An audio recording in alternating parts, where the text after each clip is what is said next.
Okay, so I want you to do a little visualization exercise with me just for a second. If you're driving, please don't close your eyes, but for everyone else, picture David Bromstad. Oh, yeah.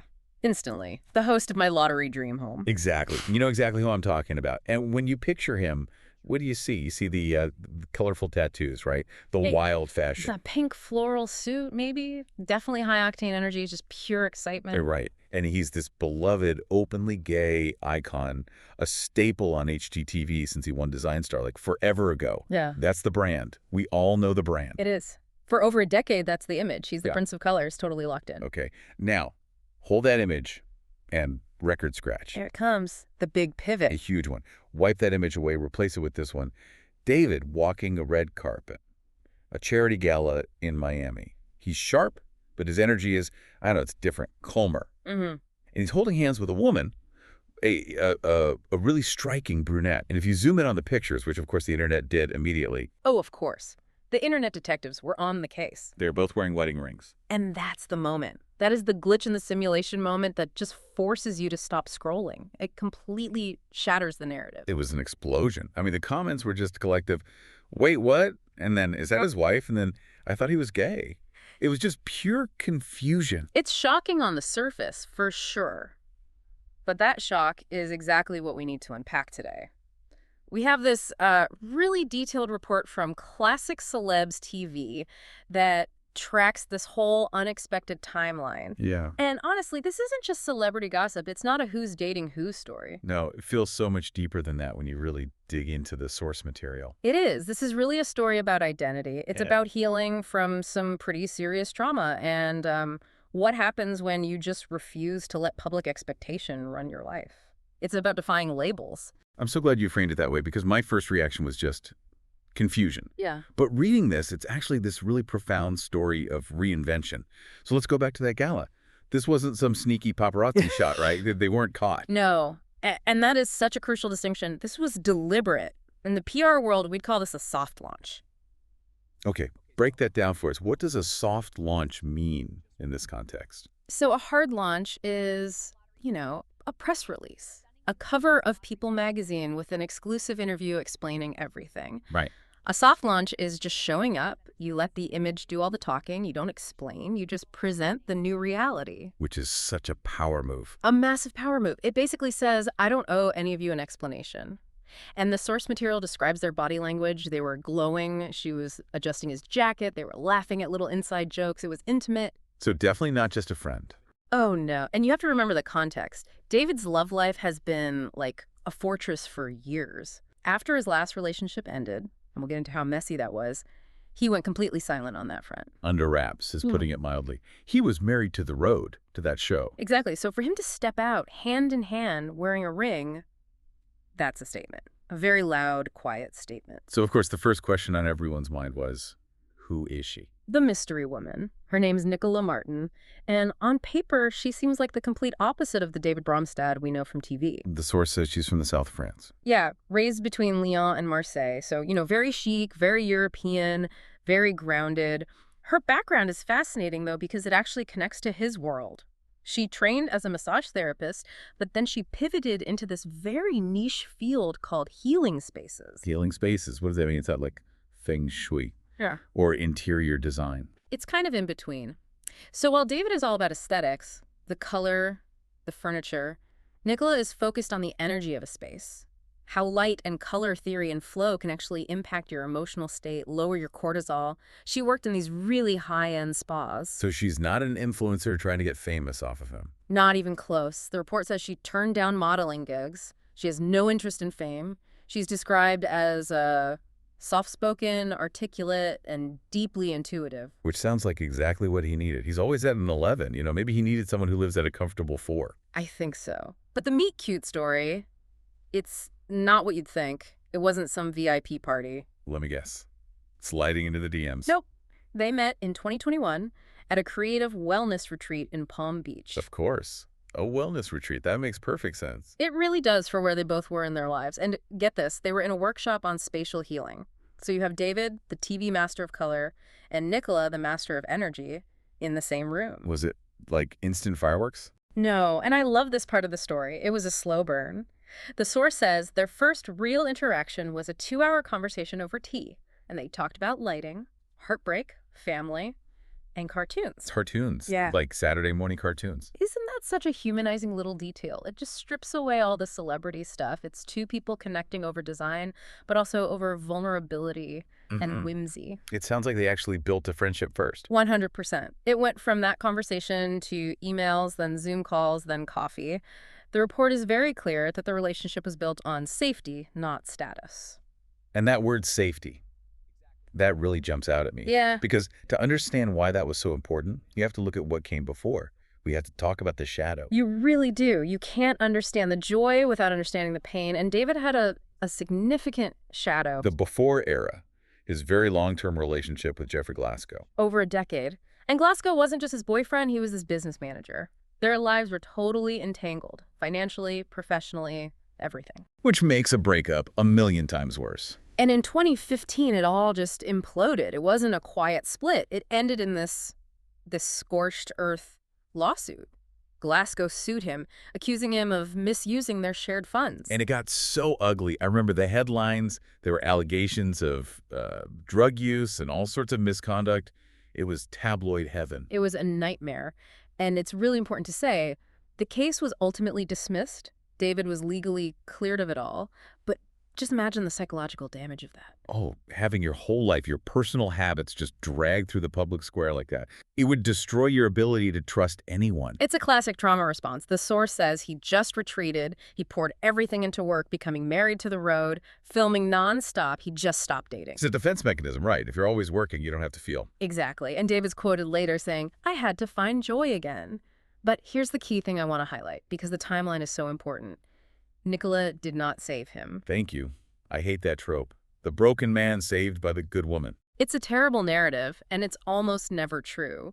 The timeline shows he did the work before he met her. He went to therapy. He got back into his art. He reconnected with his family. He rebuilt his own foundation first. So she wasn't the source of his happiness. She was an addition to it. Exactly. She was the reward for doing the hard work, not the cure. Okay, so he heals. He finds Nicola.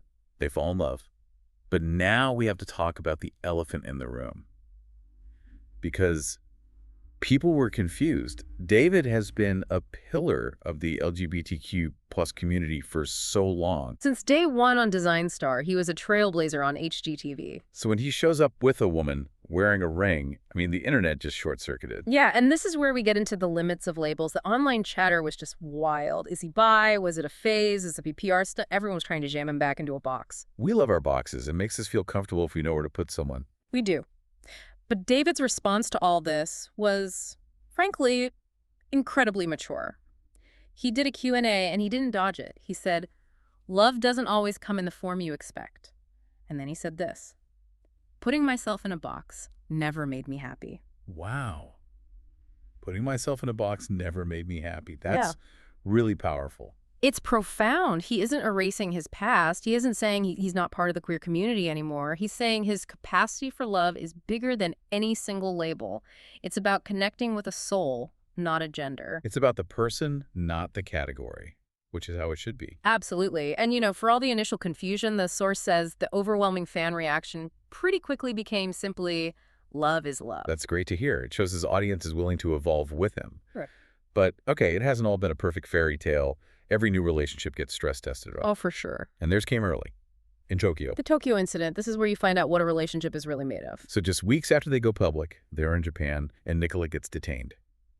For public indecency. That sounds terrifying. It sounds really serious in a headline, but the source clarifies it was a misinterpreted wardrobe mishap on a night out. And you have to remember, Japanese cultural norms around public decorum are very, very different from Miami. Right. What's normal in South Beach could be a major issue in Tokyo. For sure. But the real story isn't the incident itself. No charges were filed. It was resolved. The real story is how David reacted. I mean, think about his PTSD from that lawsuit. He knows what a public scandal feels like. The instinct would be to panic, to distance himself, to protect his brand. That would have been the easy PR move. But he did the opposite. He stood by her privately. She didn't feel the tabloids. He reportedly just told her, "This doesn't define you." That's a real partner. This doesn't define you. It solidified everything. It showed her he offered real stability, not just red carpets. and it showed him they could handle a crisis together without it turning into a public circus. And it really seems like that stability is now influencing everything, especially his work. The source calls it a creative renaissance. It really is. And this is where Nicola's whole healing spaces background comes into play. She's not just his partner, she's a creative collaborator. The report even mentioned specific changes in his own house. Like, she suggested changing cabinet tones to better reflect the morning light. See, that's that next level thinking. It's not just what color looks nice, it's how does this color feel at 7 a.m. when you're starting your day? She also turned a guest room into a Zen design lab. And what's so fascinating is the shift in David's overall public style. He is known for loud, bright, bold, maximalist, but his new projects, they're being described as quiet luxury. Quiet luxury. We hear that phrase a lot. What does it actually mean for him? It's a move from look at me design to feel this design. It's warmer, more intentional. It's about the texture of the fabric, not just the brightness of the color. It's design that whispers instead of shouts. It's a perfect mirror of his personal journey, isn't it? He went from a loud life to a quiet one. It's a perfect extension of his internal state. When you find that inner peace, your environment starts to reflect that. And of course, they're rumored to be turning this into a brand, the Bromstad collection. Which is just a brilliant business move. You take his huge platform and you merge it with her wellness credibility. They're talking furniture, candles, with slogans like color your calm. Color your calm, I'd buy that. That's good. It's totally on trend. People want their homes to be sanctuaries right now. There's even talk of a new TV show described as like Fixer Upper meets Eat, Pray, Love. A travel design relationship show. Wow. That could be amazing. The yin and yang of their energies. Exactly. But before all that, there was one final test they had to pass. The ultimate test. The parents. Fair. David is so close with his family, so taking Nicola home to Minnesota for Thanksgiving. That was the big one. Minnesota in the winter. That's a trial by fire right there. Huh, right. The source paints this cozy picture, though. Snowy cabin, sledding, and Nicola was apparently out there sledding in designer boots. See, that shows she's game. She's not afraid to just jump in and be part of it. But the verdict from the family, what was it? His dad just watched them together and said something so simple but so powerful. He said, he laughs more around you. Oh, wow. That just hits you, right? He laughs more around you. That's it. That's all that matters to a parent. And his mom called her a gift from God. You can't get a better seal of approval than that. No, you really can't. That's the ball game. So where does that leave them now? The source says they've moved in together, and the rumors are swirling about ring shopping in Paris. And that a formal engagement announcement could be coming any day now. It seems like they are all in on building this new life together. So when we zoom all the way out, we start with this shocking record scratch moment. David Bromstad, the gay icon, with a woman. But the more you look, the less it feels like a contradiction. It's not a contradiction, it's an evolution. It's a story about reinvention. He went from a messy public heartbreak to this quiet, grounded, private love. He refused to let his past define his future, and he refused to let labels define who he could love. It really feels like he's not just designing houses anymore. He's designing a life that is authentic to him, no matter what anyone else expects it to look like. And that takes so much courage. It's so much easier to just stay in the lane everyone puts you in, to keep being the loud, colorful guy because that's the brand. Yeah. It's so much harder to say, actually, I am evolving. It's really inspiring. It makes you think. It really does. So here's a thought I want to leave you with today. David Bromstad refused to stay in the box that the public, and maybe even he, had built for him. So what boxes are you staying in just because it's what people expect of you? And what might happen if you decided to step out? That is the question. Thanks for diving deep with us today. See you next time.